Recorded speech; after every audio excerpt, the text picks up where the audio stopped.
you very much. We've just had a great meeting, a really good, very productive meeting. We have one thing in common. We want this city of ours that we love to do very well. And I wanted to congratulate the mayor. He really ran an incredible race against, a lot of smart people, starting with the early primaries against some very tough people, very smart people. And he beat them easily. And I congratulated him. And we talked about some things in very strong common, like housing and getting housing built, and food and prices, and the price of oil is coming way down. That anything I do is going to be good for New York. If I can get prices down, it's good for New York, and we've got them down, way down from last year. We have, as you know, I've been saying to a lot of people, Walmart said that Thanksgiving this year is exactly 25% less than last year. So that's good for New York, good for everybody. But I just want to congratulate. I think you're going to have, hopefully, a really great mayor. The better he does, the happier I am, I will say. There's no difference in party. There's no difference in anything. And we're going to be helping him to make everybody's dream come true, having a strong and very safe New York. And congratulations, Mr. Mayor. Thank you, Mr. President. Thank you. I appreciate it. Please. I appreciated the meeting with the president, and as he said, it was a productive meeting focused on a place of shared admiration and love, which is New York City, and the need to deliver affordability to New Yorkers, the 8.5 million people who call our city their home, who are struggling to afford life in the most expensive city in the United States of America. We spoke about rent, we spoke about groceries, we spoke about utilities, we spoke about the different ways in which people are being pushed out, and I appreciated the time with the president. I appreciated the conversation. I look forward to working together to deliver that affordability for New Yorkers. Thank you very much. Any questions, please? President Trump, Stephen Nelson from the New York Post. I've got a question for you and then also one for the mayor-elect. Yeah. For you, you've referred to Mr. Mamdani as a communist. Could you describe why you feel that way? And also, will you do anything to stop him from arresting Prime Minister Netanyahu if he visits New York? Well, we didn't discuss your second part of the question, and on your first part, I mean, he's got views that are a little out there, but who knows? I mean, we're going to see what works, or he's going to change also. We all change. I changed a lot from when I first came to office. It's now quite a while ago. It's quite a while. My first term was great. We had the greatest economy in the history of our country. We're doing even better now. We're doing much better now than we did even the first term. And I can tell you some of my views have changed. And we had discussions on some things. I'm not going to discuss what they were, but that I feel very confident that he can do a very good job. I think he is going to surprise some conservative people, actually. And some very liberal people. He won't surprise them because they already like him. And for Mr. Mamdani, it sounds like you had a productive discussion, but just days ago you referred to President Trump as a despot who had betrayed the country. You said you'd be his worst nightmare and accused him of having a fascist agenda. Are you planning to retract any of these remarks in order to improve your relationship? I think both President Trump and I, we are very clear about our positions and our views, and what I really appreciate about the president is that the meeting that we had focused not on places of disagreement, which there are many, and also focused on the shared purpose that we have in serving New Yorkers. And frankly, that is something that could transform the lives of the 8.5 million people who are currently struggling under a cost of living crisis, with 1 in 4 living in poverty. And the meeting came back again and again to what it could look like to lift those New Yorkers out of struggle and start to deliver them a city that they could do more than just struggle to afford it, but actually start to live in it. And I've been called much worse than a despot, so it's not that insulting. Maybe I think he'll change his mind after we get to working together. Yes, please. Mr. President, Anthony Mershak from MTV Lebanon. I would like to ask you a question about the Middle East regarding, you said that Hezbollah in Lebanon is not in a good position. And Lebanon now is the final unresolved after Gaza and Syria. Given your assessment, like, what do you say for the Lebanese today? It's the Independence Day in Lebanon. And what is your next move to push toward disarmament? The disarmament of Hezbollah. Well, we are pushing for total disarmament of Hamas and, frankly, everybody else. And we actually have peace in the Middle East. As you know, the King of Saudi Arabia just left yesterday. We had some great meetings, and he's made a contribution toward the United States of more than $1 trillion. We have now over $20 trillion coming in. No country has ever had anything like that, not even close. If you go to $2 trillion or $1 trillion, it's a lot. We have $20 or $21 trillion. I think that Hezbollah has been a problem in Lebanon, big problem. We're working with Lebanon. We're working with everybody in the Middle East. That's another thing I think we have in common. We want to see peace in the Middle East, and we actually have now, for the first time, peace in the Middle East after 3,000 years. And now we're going to refine it, and I think you're going to see some very positive things happen. There is a potential to invite the Lebanese president to meet you to the White House. I would do that, absolutely. And if the mayor would like to be here for that meeting, because I know he feels very strongly. I think you feel very, very strongly about peace in the Middle East. We desperately want it, and that's something that I shared with the president, that when I spoke to New Yorkers who had voted for the president last November on Hillside Avenue and Fordham Road, I asked them why. I heard again and again two major reasons. One was that they wanted an end to forever wars. They wanted an end to the taxpayer dollars we had funding violations of human rights, and they wanted to address the cost of living crisis. And I appreciated the chance to discuss both of those things. You said a lot of my voters actually voted for him, and I'm okay with that. President Trump, I have this hat as well. I'll do that. I'll sign it. Give it to me. I'll sign it in a minute. That's pretty good. Mr. President, you've threatened to send federal troops to New York City. You both have differences when it comes to ICE agents in New York City. Mr. Mamdani, you've called ICE a rogue government entity. I wonder how you reconcile your differences on both of those issues. Well, I think we're going to work them out, and I think that if we have known murderers and known drug dealers and some very bad people, we want to get them out. And the mayor wants to have peace. We discussed this at great length, actually, maybe more than anything else. He wants to have a safe New York. Ultimately, a safe New York is going to be a great New York. If it's not safe, no matter how well we do with pricing and with anything else, we can talk about anything you want. If you don't have safe streets, it's not going to be a success. So we're going to work together. We're going to make sure that if there are horrible people there, we want to get them out. I think he wants to get them out maybe more than I do. So we'll work together. We discussed it at great length. Yes, please. Two questions, if I may. One for you, Mr. President, on BBC in a second. But first of all, for the mayor-elect. You're both from different parts of the political spectrum. You're both populists, though, and I just wonder to what extent the president's campaign style, his techniques, his social media use inspired any part of your campaign. Well, I actually told the president that so much of the focus of our campaign has been on the cost of living crisis. And when we asked those New Yorkers who had voted for the president, when we saw an increase in his numbers in New York City, that came back to the same issue: cost of living, cost of living, cost of living. And they spoke about the cost of groceries, the cost of rent, the cost of Con Ed, the cost of childcare. And too often politicians are looking to lecture to New Yorkers what they should care about as opposed to listen.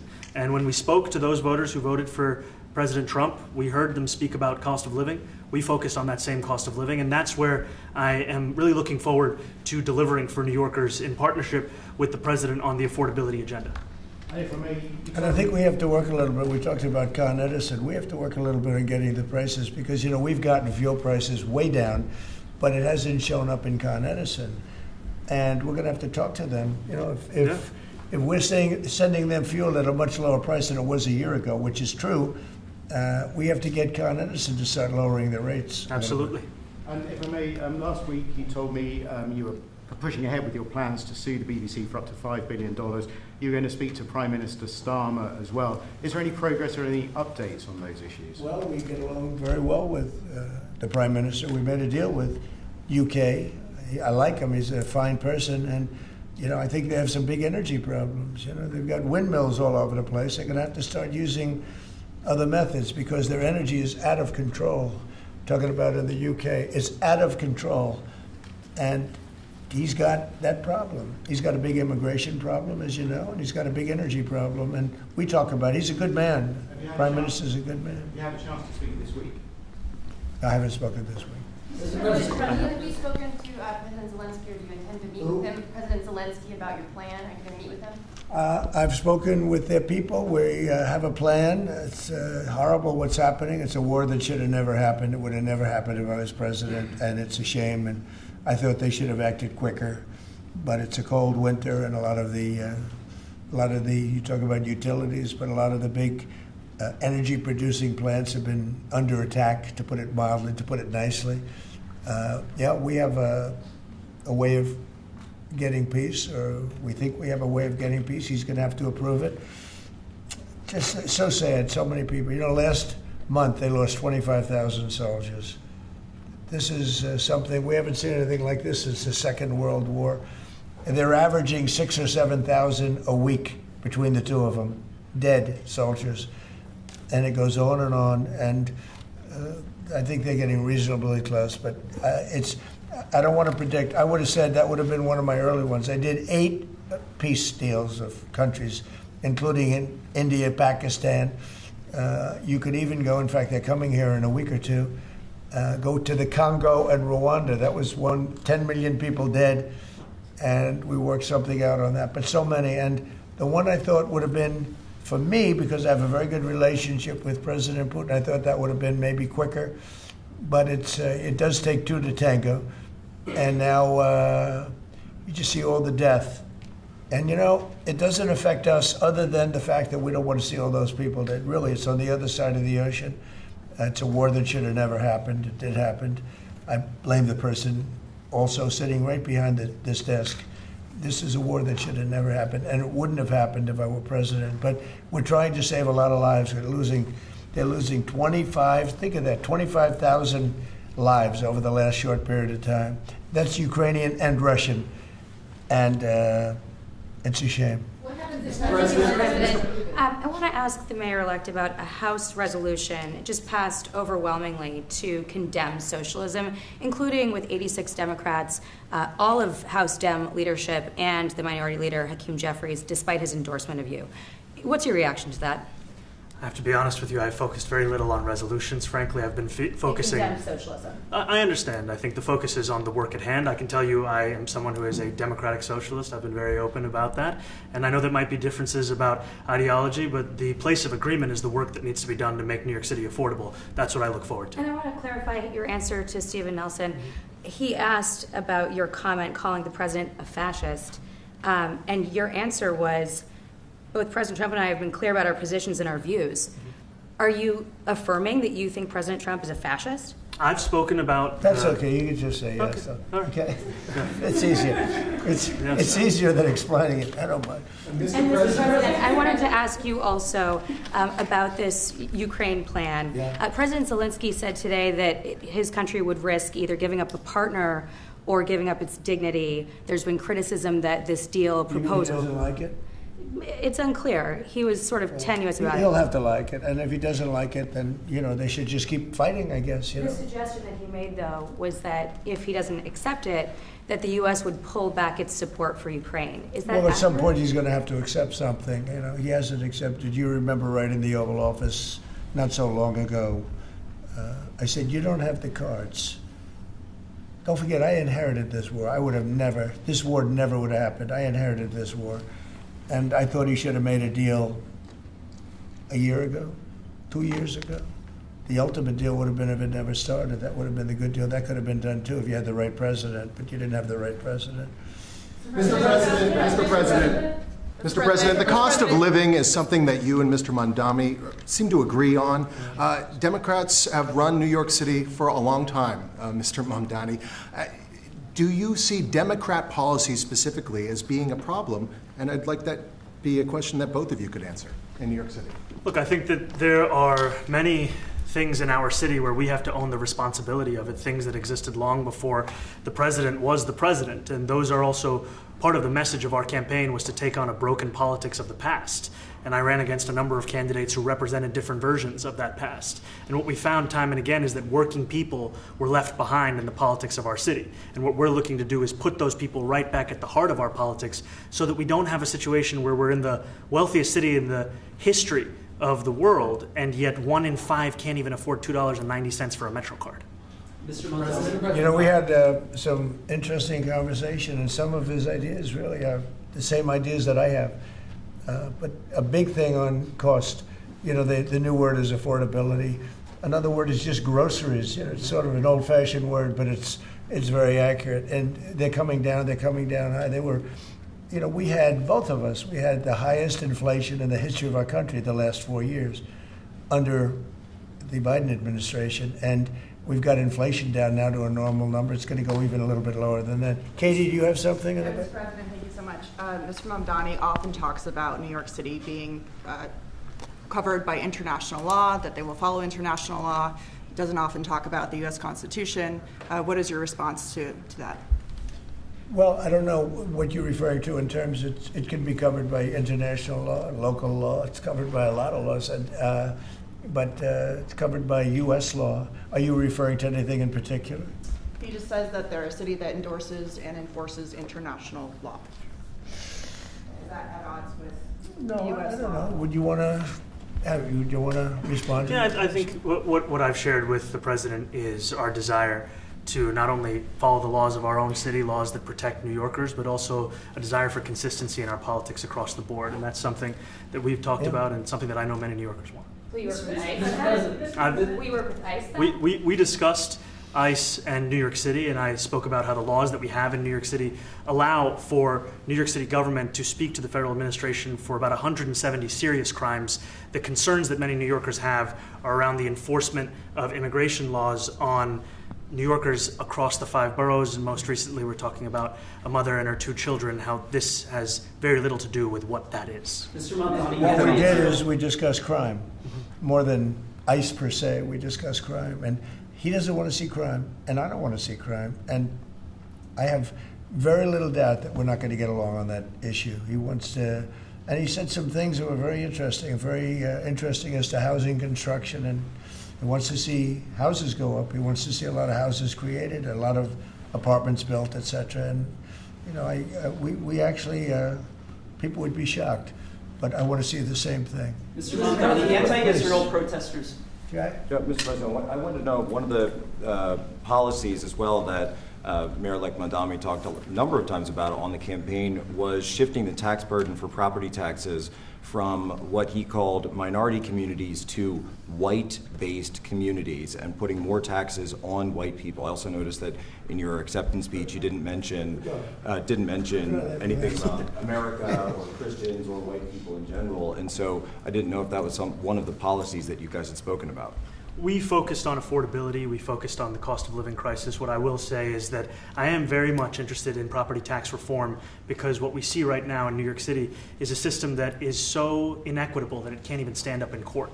And the president and I spoke about the importance of not only building more housing, but also making sure that regulation of housing is something that is manageable to actually get through and not the cause of yet another weight that we see in our But to be city. clear, you're continuing this idea of race-based property taxes. No, to be very clear, That's what you said. no, Yes, it is. the use of the term was a description of neighborhoods, not a description of intent. So you intend to tax the whiter neighborhoods more? No, we intend to create a fair property tax system because we want a New York City that is not only fair and equitable, but also one that every New Yorker can afford. Mr. Mamdani, anti-Israel protesters. Please, go ahead. Mr. Mamdani, anti-Israel protesters just targeted a synagogue in New York. Are you concerned about Jewish New Yorkers feeling welcome and safe in the city? And President Trump, you've threatened to cut off federal funding to New York City. What policies would prompt you to do that? Would that be city-run grocery stores? Would it be something else? Well, I think if we didn't get along, whether it's cut off or just make it a little bit difficult or not give as much, we want to see, I use the term, we don't want good money going after bad, and we don't want that to happen. I don't think that's going to happen. I did say that, subject to what policies are being said. We had a meeting today that actually surprised me. He wants to see no crime. He wants to see housing being built. He wants to see rents coming down, all things that I agree with. Now, we may disagree how we get there. The rent coming down, I think one of the things I really gleaned very much today, he'd like to see him come down, ideally, by building a lot of additional housing. Yeah. That's the ultimate way. He agrees with that, and so do I. But if I read the newspapers and the stories, I don't hear that. But I heard him say it today, and I think that's a very positive step. No, I don't expect. I expect to be helping him, not hurting him. A big help, because I want New York City to be great. Look, I love New York City. It's where I come from. I spent a lot of years there. Now I'm right here. We took a big setback with the mayor that we had, named de Blasio. I thought it was a tremendous setback for the city. I think this mayor can do some things that are going to be really great. Mr. President, Mr. President, Thank you, Mr. President. No, how about you? Go ahead, Thank you, Mr. please. President. You're a billionaire. You have a different address nowadays than you used to, but you used to call New York City home. Would you feel comfortable living in New York City under a Mamdani Yeah, administration? I would. I really would. Especially after the meeting. Absolutely. What makes you comfortable? We agree on a lot more than I would have thought. I think I want him to do a great job, and we'll help him do a great job. You know, he may have different views, but in many ways, you know, we were discussing when Bernie Sanders was out of the race, I picked up a lot of his votes, and people had no idea because he was strong on not getting ripped off in trade and lots of the things that I've practiced and been very successful on. Tariffs, a lot of things. Bernie Sanders and I agreed on much more than people thought. And when he was put out of the race, I think quite unfairly, if you want to know the truth, many of the Bernie Sanders voters voted for me. And I felt very comfortable, frankly, in seeing that and saying that. And, you know, it just turned out to be a statistical truth. But no, I feel very comfortable. I would feel very, very comfortable being in New York, and I think much more so after the meeting. Yes, please. Thank you, Mr. President. I have a question for you, but a very quick one for the mayor. Why did you fly here? Aren't trains greener? I'll use every form of transit, and I want to make sure that they're all affordable in New York City, and that's why making buses fast and free is a centerpiece of our campaign. There is a bus that goes. Well, but I know, but if he flew, that's a lot quicker too. You know, I mean, he's working very hard. For him to be, that's a very long drive. I'll stick up for you. You know, the plane takes you 30 minutes, and driving takes you a long Mr. time. President, I was wondering if you could clear up some confusion around a Washington Post report. There was this explosive report that the Coast Guard is no longer going to characterize swastikas and nooses as hate symbols. DHS called that a lie and fake news. Can you clear up? I don't know anything about it. When was this written? I think yesterday. Well, look, the Coast Guard's an incredible group of people. I know them very well. We just ordered a lot of new Coast Guard cutters, beautiful, the most magnificent ship. They look like yachts with lots of guns on them. So I don't know. I haven't seen any report like that, but certainly we want them to remain a great force, and they are. You are a peacemaker, and you did the peace in all the 9 months around the world. I would like to ask Mr. Mamdani, you've accused the U.S. government of committing genocide in Gaza while President Trump was working on peace. Why that? I've spoken about the Israeli government committing genocide, and I've spoken about our government funding it. And I shared with the president in our meeting about the concern that many New Yorkers have of wanting their tax dollars to go towards the benefit of New Yorkers and their ability to afford basic dignity. And what we see right now is we're in the 9th consecutive year of more than 100,000 school children being homeless in our city. And there's a desperate need not only for the following of human rights, but also the following through on the promises we've made New Yorkers. And I appreciated the meeting we had and the work that we can do. Do you agree that President Trump did do a peace and he worked hard to make the peace? Because he worked hard to do the peace in the Middle East and everywhere.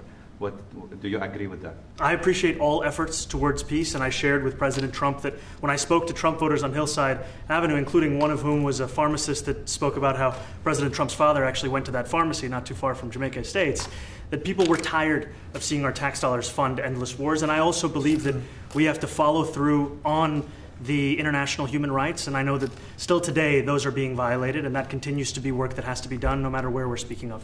Mr. President, question for Mr. Thank you, Mr. President. Do you view the mayor-elect as the true leader of the Democrat Party? And do you think Leader Schumer's and Leader Jeffries, have to follow his lead? Well, look, I hope they have great leaders. This is a man that right now I think is focused in New York City. I really think he has a chance to do a great job. We're going to help him, but I really think he has a chance to do a great job. But I'll let you answer that. You consider yourself the leader of the Democrats? I think it's more appropriate for him. I consider myself the next mayor of New York City, and I keep my horizons firmly on New York City, and I appreciate the meeting with the president, which focused again on the 5 boroughs and whether New Yorkers could afford to live there. By the way, being the mayor of New York City is a big deal. Absolutely. I always said, one of the things I would love to be someday is the mayor of New York City. Being the mayor of New York, and especially now, because I think you're at really a turning point, one way or the other. It could go great, or it can go in a different direction. And I think you really have a chance to make it great. Mr. President, you say you love New York City. Mr. Mamdani, does New York City love President Trump? New York City loves a future that is affordable. And I can tell you that there were more New Yorkers who voted for President Trump in the most recent presidential election because of that focus on cost of living. And I'm looking forward to working together to deliver on that affordability agenda. I got a lot of votes. One more. Go ahead. One or two more. Go ahead. And, I tell you, the press has eaten this thing up. You know, I've had a lot of meetings with the heads of major countries. Nobody cared. This meeting that you people have gone, you know, outside you have hundreds of people waiting. This is just a small little group. For some reason, the press has found this to be a very interesting meeting. The biggest people in the world, they come over from countries nobody cares. But they did care about this meeting, and it was a great meeting. Go ahead. Yeah, Mr. President, I was going to ask you exactly that. Why do you think there's so much more, so much excitement around this than even some foreign leaders? Because I think he's different. All right, I think he's different, and that can be in a very positive way. But I think he's different than, your typical guy runs, wins, becomes mayor maybe, and nothing exciting. Because he has a chance to really do something great for New York. New York is at a very critical point, and he does need the help of the federal government to really succeed, and we're going to be helping him. But he's different than your average candidate. He came out of nowhere. I said he has a great campaign manager standing over there. He came out of nowhere. Would you start off at 1 or 2? And then I watched. I said, who is this guy? He was at 1, then he was at 3, then he was at 5, then he was at 9. Then he went up to 17. I said, that's getting a little bit interesting, right? And then all of a sudden he wins a primary that nobody expected he was going to win. It's a great tribute. I mean, it's an amazing thing that he did. And I'll just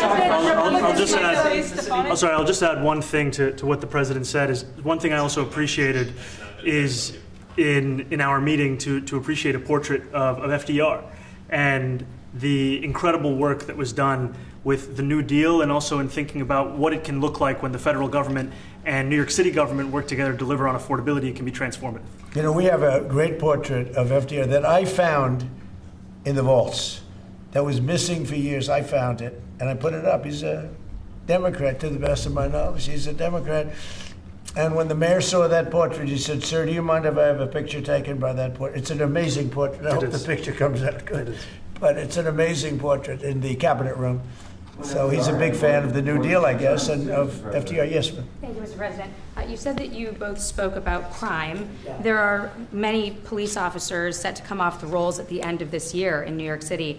Are you going to allow those police to be replaced with police officers, actual cops? And are you going to require that happens? Would there be some consequence if the Well, I hope staff... it happens, but again, that's going to be ultimately the mayor's decision. What's your answer? Is that I look forward to delivering public safety with the NYPD, and I've said over the course of our campaign that we have the number of police officers today. They are the ones that's budgeted about 35,000 headcount. And I think the key thing is that we have to make it easier for police to focus on police work, not ask them to respond to 200,000 mental health calls a year. So is that a reduction from what you're at right now? Or are you committing to maintaining the same level of cops? I've committed over the course of the campaign to maintain the 35,000. That's the headcount that we had through the campaign. And not replace them with caseworkers, social workers? No, I've said that's the headcount that we want. What we need to do is make sure they can focus on serious crime. And he just retained a great police commissioner, I believe, right? Yes, we did. Commissioner Tisch.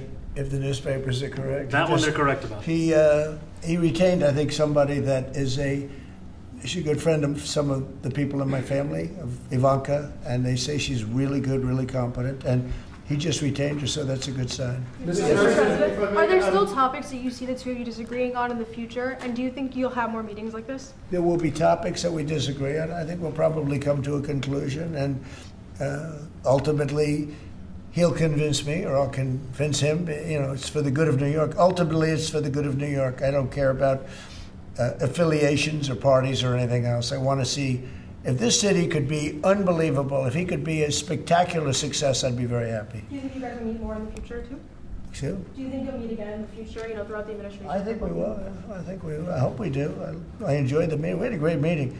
Please. Mr. President, Republican Elise Stefanik has campaigned multiple times by calling Zohran Mamdani a jihadist. Do you think you're standing next to a jihadist right now in the Oval Office? No, I don't, but she's out there campaigning, and, you say things sometimes in a campaign. Isn't that sort of She's a very capable person. Isn't But that a kind of label? you really have to ask her about that. But no, I don't particularly. I think I met with I met with a man who's a very rational person. I met with a man who really wants to see New York be great again. And I can say again, because New York was great. You know, when I came down to Washington initially, the city was so hot. It was doing great. We were having some telltale signs of problems. We had a mayor that was not doing a great job, but still, it was moving along. And it went bad. It really went, pretty bad. And I think it's been at lower points, but it went pretty bad. I think he can bring it back. Now the question is, will he bring it back all the way? Will he bring it back greater than ever before, which is, I guarantee, that's his wish. I think he wants to make it greater than ever before. And if he can, we'll be out there cheering. I'll be cheering for him. Okay? Thank you very much, everybody. You chose not to answer the question about the synagogue. Thank you very much. I care.